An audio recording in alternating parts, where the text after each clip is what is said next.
Welcome to Sabbath School Lesson Catch Up, where we rescue your week from spiritual FOMO. The book of Joshua presents us with a holy head scratcher. On one hand, we read that God initiates some pretty intense conflicts, but then we turn the page to 1 John and we're hit with this beautiful truth: God is love. So we're left holding our Bibles and our coffee thinking, okay, how in the world do we hold these two things together? That's exactly what we're unpacking this week.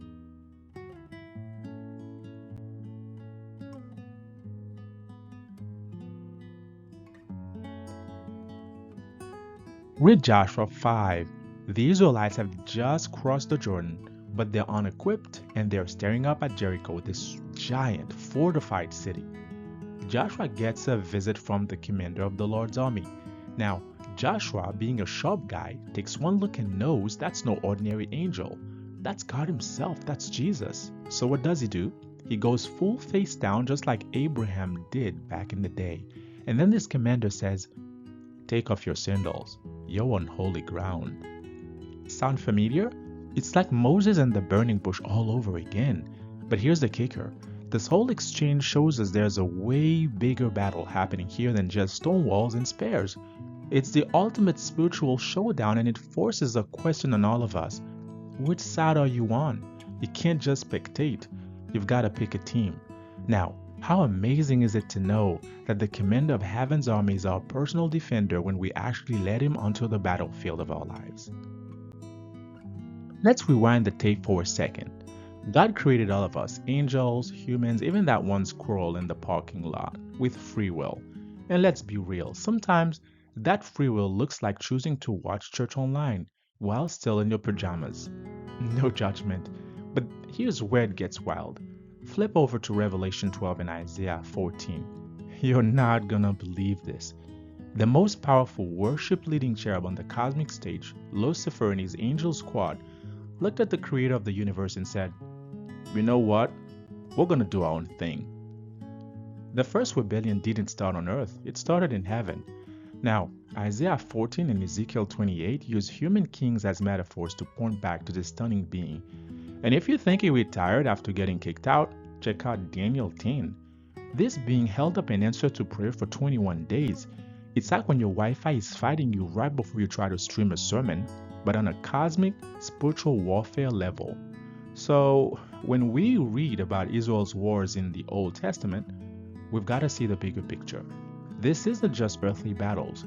It's part of the ultimate showdown between God and Satan. Hopefully, the final scene is already written. God triumphs, love wins, and peace is coming forever. When you think of God, what comes to mind? Love, grace, mercy. And you're 100% right. Then you turn to Exodus and the vibe shifts a little. In chapter 12, the Lord strikes down the Egyptian firstborns. Then in chapter 15, the Israelites sing a victory song calling God a warrior. It's a bit like finding out your gentle, kind grandfather was also a decorated Marine. You still love him, but you look at him with a whole new level of respect. Now here's the light bulb moment. The showdown between Moses and Pharaoh wasn't just a political dispute. It was the one true God flexing on the demonic gods or idols of Egypt. Check out Leviticus 17 verse 7 or Exodus 12 verse 12. God wasn't just punishing people, He was putting their fake gods on blast, humiliating every idol from the Nile god to the sun god. It was the ultimate divine takedown. So, when we read about the wars of Israel and the conquest of Canaan, we have to see it through this lens. This was part of a much bigger spiritual cleanup operation. And here is the fantastic uplifting news. God's end game is to destroy sin itself and all who willingly choose to side with the enemy. The cosmic conflict is real, folks. The jersey is in your hands. Whose team are you on? Because the warrior of love is building an eternal kingdom, and I know which side I want to be on. Now, the Israelites never actually had to fight. That was God's original five-star plan. It's right there in Deuteronomy. God basically said, "Just stand there and look victorious. I've got this." Their only job was to be still and watch God work. Let me give you three events that prove this, and I'm not making this up. First, at the Red Sea in Exodus 14, even the Egyptian soldiers had a moment of clarity. As the walls of water were crashing down, you just know one of them turned to another and yelled, "I told you their God was fighting for them." They realized it too late. Second, remember Sodom and Gomorrah? God's angels handled that cleanup. No Israelite army was even in the zip code. And third, this one's my favorite in 2 Kings 19.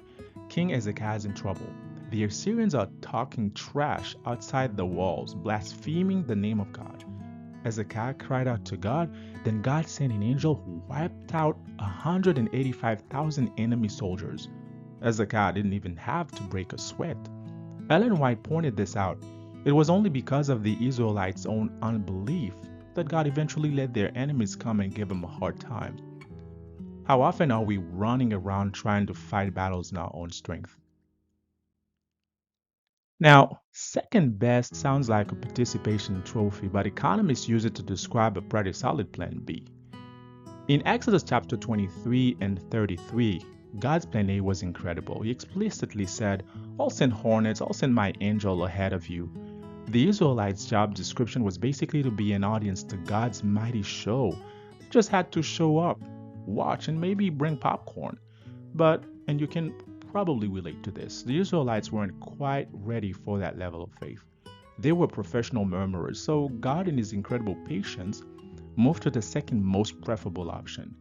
He essentially said, "Okay, for those of you who just can't stop grumbling and need to do something, you can join the army." It was like divine on the job training. By fighting, they would hopefully learn the very trust they were lacking, to depend completely on Yahweh's help. Just look at the stories of the Amalekites where Moses had to hold up the staff in the Battle of Jericho. They show us the absolute best option, letting God fight for you while you stand in faith. God was not about to let the rebellious angels run the universe. Can you imagine? That would be like putting a toddler in charge of the space program. As we're sitting here right now, there's a very real ongoing clash between the forces of good and evil. I mean, just take a look at the news. Now, the wars of Israel in Canaan, we've seen all week, verse after verse, that God's original plan was never for Israel to fight. Those wars were just the behind the scenes footage, a glimpse of this massive cosmic conflict happening all around us right now. And for those of you who like a good footnote, Ellen White echoed this exact idea in her book Patriarchs and Prophets. If you're asking what page, it's page 392.